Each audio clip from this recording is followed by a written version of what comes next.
nữa cái kiểu gì hả? Dọn có bữa cơm mà cũng không xong nữa. Nè, nhắm làm được thì làm nha. Làm không được thì biết khỏi nhà này đi. Thôi mẹ, để con dọn cho. Ngồi xuống, để cho nó làm. Con xin lỗi mẹ. Thôi mà mẹ, có cái chén thôi à. Vợ con còn đang mang thai nữa mà. Con im đi, con biết cái gì mà nói. Con đừng nghĩ rằng nó có thai á, con không dạy nó nha. Mai mốt nó trèo lên đầu lên cổ con nó ngồi á, đến chừng đó rồi con mới biết. Dạ chào bác.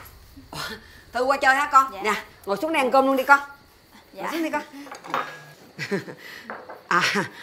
Bác quên giới thiệu với con đó. Đây là Hân nè. Đó, mai mốt á sẽ về ở chung với gia đình nhà bác đó. Dạ. Chị Trúc, lấy giùm em ly nước đi. Cơm khô quá, em nước không có trôi. Nè, đi lấy cho con Hân ly nước đi. Dạ.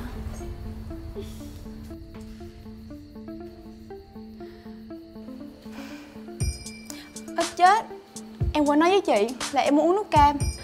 Nước lọc nhạt quá, em muốn không có quen. Thì đi đổi cho nó đi.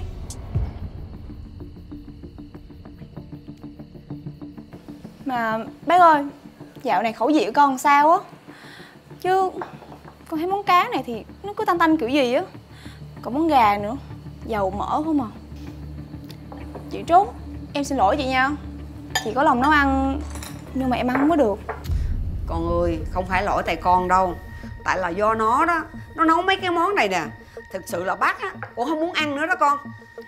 Chết. Trời ơi, nếu vậy thì con của anh Hùng làm sao khỏe mạnh được bác? Sống trên đời á, phải biết mình là ai rồi mới có quyền phán xét người khác chứ. Tại sao làm khách mà sao cứ như là nằm ở trong gầm giường nhà người khác vậy? Chuyện con của anh Hùng với Trúc đâu đến lượt của cô lo. Ai nói là tôi nói đến chuyện con của anh Hùng với Trúc? Tôi nói ở đây là tôi nói con của tôi với anh Hùng kìa. Tôi không cần người ta quan tâm là tôi là ai. Tôi chỉ cần biết là tôi sắp làm mẹ con trai của anh Hùng thôi. Nè, ăn thì ăn bậy được, chứ nói thì không thể nói bậy nha. Đang nói cái gì vậy? Tôi nói bậy hay không á thì ở đây ai cũng biết mà. Đúng không bác? Đúng rồi. Con Hân á, nó đang có thai với thằng Hùng nhà bác nè. Mà là con trai nữa. Con trai nó giỏi đó con, cho nên bác mừng lắm. Bác đem nó về đây á, để bác tiện bề chăm sóc cho nó. Bác nói cái gì? Cô này đang có thai với anh Hùng? Nhưng mà Trúc với anh Hùng là vợ chồng hợp pháp. Trúc cũng đang có thai, sao bác lại đưa người ngoài về ở được? Trời ơi, con Trúc nó có thai, mà là thai con gái. Bác đâu có cần. Nó không sinh được con trai á, bác không đuổi nó về ba mẹ nó là may cho nó rồi đó. Nhưng bác đâu có nói như vậy được. Dù là con trai hay con gái thì cũng là cháu của bác mà. Thôi đi, cái gì tôi ở đây Trúc với lại anh Hùng đâu có ý kiến đâu.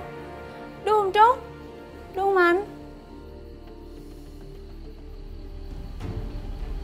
Tại sao lại như vậy được chứ?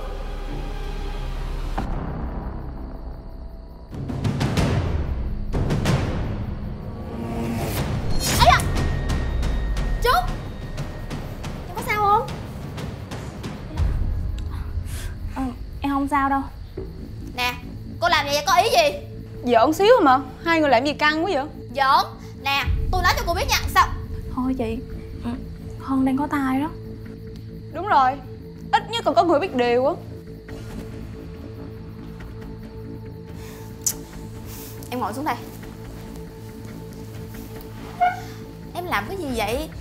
Tại sao em cứ để yên cho con nhỏ đó lấn lướt em? Em có biết là nó đang cố ý phá hoại hạnh phúc gia đình của em không? Bây giờ em không để yên thì em có làm gì được đâu chị. Mẹ đã nói như vậy rồi, đây là ý của mẹ. Anh Hùng cũng không có ý kiến. Phận làm con dâu như em biết làm gì bây giờ? Nhưng mà chị thật sự không có hiểu nổi á, là tại sao con nhỏ đó lại có thể có thai con của anh Hùng được. Từ đó đến giờ anh Hùng lúc nào cũng yêu thương em hết. Tại sao lại có chuyện anh phản bội em được? Thật ra Hân là bạn trong công ty của anh. Trong một lần mà anh nhậu sai của công ty thì ảnh lỡ. Em cũng tha thứ cho ảnh rồi, nhưng mà không ngờ 3 tháng sau Hân đến đây rồi đòi anh Hùng chịu trách nhiệm. Em không thể vì sự ích kỷ của em mà làm tổn hại đứa bé trong bụng được. Nó còn chưa chào đời nữa. Em thương cho con của người ta, rồi ai sẽ thương cho con của em? Em nhìn đi, bây giờ em có còn giống như là một người con dâu, một người vợ trong cái nhà này nữa không? Em biết á, là chị muốn tốt cho em, nhưng mà chuyện gia đình em chị không có hiểu đâu. Hôn nhân của em để em tự quyết định nha chị. Trúc à, em phải nên... Chị, em mệt lắm rồi, mình đừng có nói chuyện này nữa.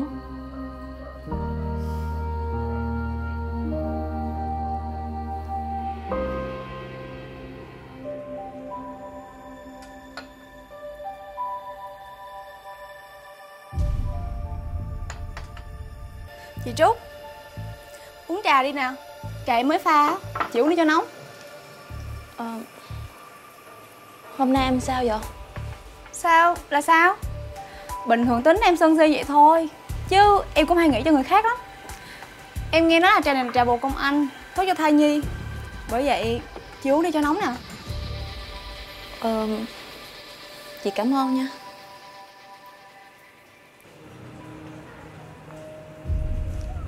Sao vậy?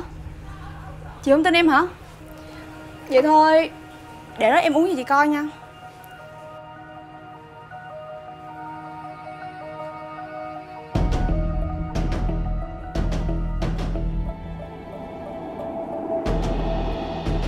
Trúc. Dạ. Chị mới qua. Em đang uống gì vậy? Em đang uống trà bồ công anh Hân pha cho em á. Trà bồ công anh Hân pha cho em. Cho chị mượn.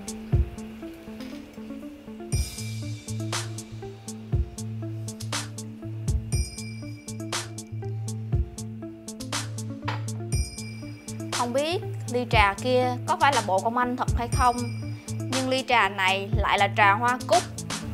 Mà trà hoa cúc thì lại dễ gây ảnh hưởng tới nhịp tim của thai nhi. Nếu dùng trong thời gian dài có thể dẫn đến sinh non, thậm chí là hư thai. Cô đúng là độc lòng độc dạ mà. Cô đối xử với tôi như thế nào cũng được, nhưng mà cô đụng tới con tôi không để yên cho cô đâu. Thì giỡn xíu, làm gì căng. Chưa gì đã lấy chích chóc ra nói rồi. Cô đừng có quá đáng nha. Có chuyện gì mà ồn ào vậy mọi người? Anh, bọn họ hù dọa em, rồi còn nói là ăn hiếp con mình nữa. Em sợ quá. Anh phải bảo vệ em với con nha. Nè, buồn cười ghê. Cô làm như vậy á, người ngoài nhìn và không biết lại cứ tưởng cô là chính thất, còn Trúc mới là trà xanh phá hoại gia đình người khác đó. Đúng là cái đồ mặt dày không có liêm sỉ tí nào. Cái gì? Cô nói ai mặt dày? Cô nói ai là người không có liêm sỉ hả? Tôi không cần nói chuyện với cô. Anh Hùng, em không hiểu tại sao anh có thể để cho vợ anh chịu ấm ức như vậy. Tại sao anh không thể bảo vệ vợ anh khỏi người ngoài? Anh có biết xíu chút nữa Hân đã muốn hại chết con của anh và Trúc rồi không? Nếu anh để yên chuyện này á thì anh có xứng đáng là một người chồng, một người cha hay không? Anh biết là anh không tốt, nhưng mà mẹ dắt Hân về đây, anh cũng không muốn cãi lời mẹ nữa. Mẹ anh muốn như vậy, nhưng tại sao anh lại có thể nhu nhược được? Cái gì? Cái gì mà nhu nhược chứ hả? Thằng Hùng á, nó là con của bác thì nó nghe lời bác có gì là sai. Con đừng có rảnh rỗi quá mà xen vào chuyện gia đình của nhà bác nha. Nhưng mà bác à, suýt tí xíu nữa là Hân đã hại chết con trong bụng của Trúc rồi. Chuyện mà con của nó có chết hay sống á, tôi không cần biết. Tôi chỉ biết cháu nội đích tôn của nhà này thôi. Sao bác nói như vậy được chứ? Thằng Hùng nó là con của tôi là mẹ của nó. Thì trong cái nhà này tôi là lớn nhất. Thành ra cái chuyện mà tôi muốn đuổi ai, tôi muốn cho ai ở, tôi muốn công nhận ai là con dâu, ai là cháu nội, cái đó là quyền của tôi. Không ai được lên tiếng hết á. Trúc, thôi em. Nè, mặc dù á bác là bác của chị, nhưng mà nhìn thấy cảnh như vậy chị không chấp nhận được. Em xứng đáng có một cuộc sống tốt hơn, xứng đáng có một cái gia đình hạnh phúc thuộc về riêng em, không phải tranh giành với ai hết. Nghe chị nè, nếu như em tự tin có thể sống tự lập được, em có thể vững vàng làm mẹ đơn thân được, thì đi với chị sẽ giúp đỡ em. Nhưng mà còn con em thì sao chị? Chẳng lẽ em muốn con của em lớn lên biết được rằng nó có một người cha nhu nhược, không thể bảo vệ hai mẹ con, có một người bà không quan tâm đến tính mạng sống chết của nó sao? Em không sống bằng lá phổi của người khác, tại sao phải cần dựa dẫm vào những người không cần em và con em?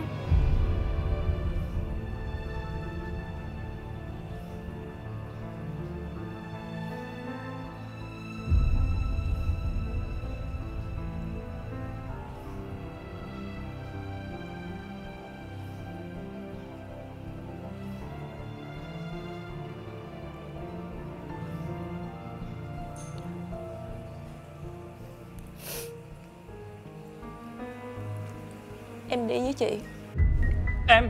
Em đừng bỏ anh đi mà. Con cứ để cho nó đi đi. Cái nhà này không có cần cái loại con dâu nào như nó. Con dâu mẹ cần á là đây nè. Phải biết sanh cho mẹ một đứa con trai, cháu nội đích tôn của nhà mình. Thưa bác đón về nhà này một người dùng toàn thủ đoạn để đối phó với con dâu của mình. Vậy bác có nghĩ liệu người đó có phải đang sống bằng thủ đoạn để đối phó với bác không?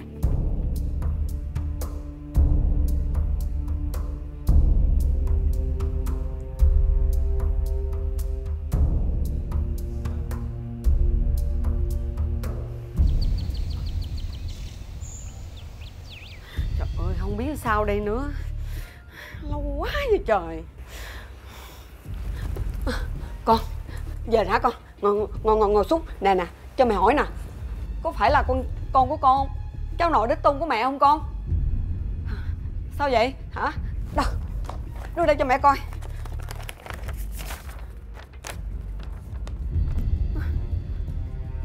Cái gì? Không phải là cha ruột.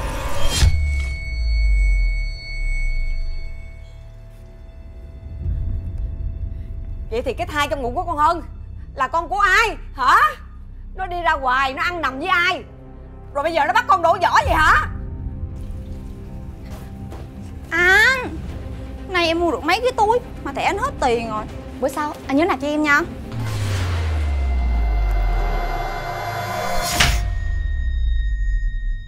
Cô còn mặt dày mà lấy tiền của con tôi đi mua sắm gì hả?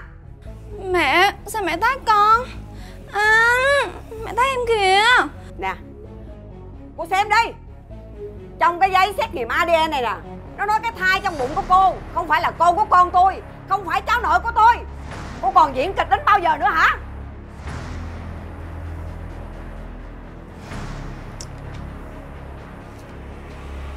Thì tôi đâu có biết.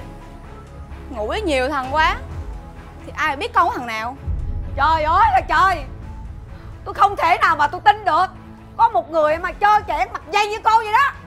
Cô mau ra khỏi nhà tôi, mau đây. Tôi nói cho bà nghe nha, tôi là con Hân chứ không phải là con Trúc đâu. Mà bà muốn đánh thì đánh, muốn chửi thì chửi. Bà nói ai trơ trẽn? Bà mới là cái người trơ trẽn á. Bà nghĩ sao vậy? Bà là cái người đưa tôi về nhà này, bà cung phụng tôi. Ủa, bà đuổi con dâu bà đi mà. Tôi đâu có tới van xin này nỉ bà để được ở cái nhà này đâu. Thời buổi nào rồi mà bây giờ còn trọng nam khinh nữ. Tại vì cái tư tưởng cổ lỗ sĩ của bà mới bị tôi lừa. Nè, cô nói chuyện với mẹ tôi đàng hoàng nghe chưa? Còn anh nữa, làm chồng gì đâu mà nhu nhược, bám váy mẹ, mua có mấy món đồ à mà cũng xinh xỏ, mắc mệt thiệt chứ. Nếu mà anh vậy á thì ở nhà mẹ nuôi đi, cứ giận chi cho khổ con nhà người ta vậy. Đúng là hai mẹ con hắc ám mà. Cô đi ra khỏi nhà tôi. Khỏi cần đuổi, con này có chân, con này tự đi.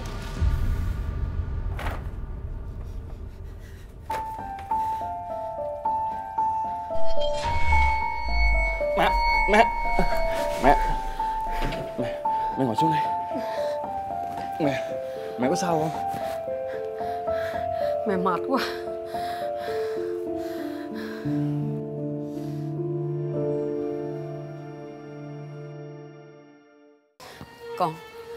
Con tha lỗi cho mẹ nha. Mẹ biết mẹ sai rồi.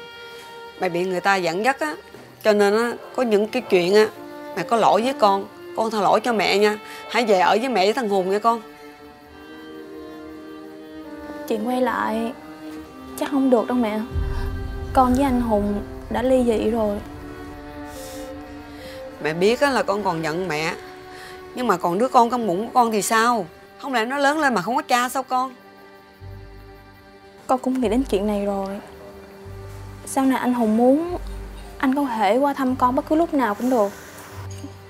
Trải qua nhiều chuyện, con cảm thấy là con cần độc lập, tự yêu thương bản thân mình hơn, và yêu thương con của con nữa. Con xin lỗi mẹ. Con Thư, em khuyên Trúc giúp anh. Em khuyên làm sao đây? Lúc mà Trúc cần anh nhất thì anh ở đâu? Lúc mà Trúc bụng mang dạ chữa thì anh đang ở bên cạnh ai? Đang làm gì? Hay anh chỉ là một người chồng nhu nhược, chỉ biết sống trong một cuộc sống mà mẹ của anh sắp đặt và điều khiển? Anh muốn Trúc quay trở lại bên anh để sống cuộc sống bất hạnh, bị người khác điều khiển như trước kia hả? bác biết bác sai rồi, là bác có lỗi mà. Sau này bác sẽ thay đổi. Là bác với thằng Hùng á nợ chút mà, bác hứa sẽ bù đắp lại cho nó mà. Bác thiệt là tệ quá. Chỉ vì quan niệm trọng nam khinh nữ á, mà bác đã làm hạnh phúc của con bác tan nát. Bác nghe lời người ta làm những chuyện có lỗi với con dâu của mình, với cháu của mình. Bác thiệt là tệ mà. Con nghĩ là bây giờ Trúc cần có thời gian để nguôi ngoai là chuyện cũ. Có thể là sau này, khi mọi chuyện đã tạm lắng lại, thì anh Hùng và bác có thể bù đắp và chăm sóc cho Trúc nhiều hơn. Nếu mà hai người đủ chân thành thì có thể một lúc nào đó Trúc sẽ đồng ý quay lại.